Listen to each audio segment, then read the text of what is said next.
IVF কি শুধুই নারীর জন্য? এটা অনেকের মনে আসতে পারে যে মহিলাদের প্রবলেমের জন্যই আইভিএফ করতে হচ্ছে। তো আমি আমার অনেক ভিডিওতে ইলাবোরেট ভাবে বলেছি কথাগুলো। তারপর ছোট্ট করে বলি, আইভিএফ কিন্তু শুধুমাত্র মেয়েদের জন্যই করতে হয় তা না। প্রবলেম কি তার জন্য? হ্যাঁ, মেয়েদের জন্য তখনই লাগে যখন তার টিউবগুলা যদি বন্ধ থাকে বা আদার্স কিছু প্রবলেম থাকে, এন্ডোমেট্রিওসিস, চকলেসিস থাকে, ওই সময় লাগতে পারে।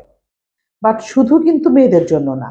ইদানিংকালে দেখা যাচ্ছে আইভিএফ বেশি লাগছে পুরুষ বন্ধ্যাত্বের জন্য। যেমন স্পার্ম কোয়ালিটি যদি খারাপ থাকে বা স্পার্ম কোয়ালিটি অলমোস্ট নীল থাকে, ভিতরে থাকে, বাইরে বেরোচ্ছে না বা বেরোচ্ছে, তার গতিবিধি ভালো নাই, এই ধরনের কারণে কিন্তু আইভিএফ বেশি লাগছে। এবং একটা পেশেন্ট আমরা কমন অনেক পাচ্ছি আইভিএফ এর ক্ষেত্রে, সেটা হচ্ছে স্পার্মের মোটিলিটি। দেখা যাচ্ছে বাইরে অনেক টেস্ট করে আসছে, স্পার্মের কাউন্ট কিন্তু যথেষ্টই ভালো, কিন্তু আমাদের এখানেও টেস্ট করছে স্পার্মের কাউন্ট ভালো, বাট মোটাইল না। এবং এই মোটিলিটি অনেকে বাইরে ধরতেও পারছে না যে মোটিলিটি কম তাই প্রেগনেন্সি আসছে না, তারা সব ভালো সব ভালো, প্রেগনেন্সি আসছে না। এখন যখন আমাদের সেন্টারে আসছে যে মোটিলিটিটা কম এবং আমরা আইভিএফ করছি এবং আলহামদুলিল্লাহ এটা ভালোভাবে প্রেগনেন্সি আসতেছে। তো শুধুমাত্র নারীদের জন্য না, যাদের যা প্রবলেম এটা পুরুষ বন্ধ্যত্বের জন্য হতে পারে, মহিলাদের জন্য হতে পারে, অনেকের আবার দুজনেরই অল্প অল্প কিছু প্রবলেম থাকে তাদের জন্য হতে পারে।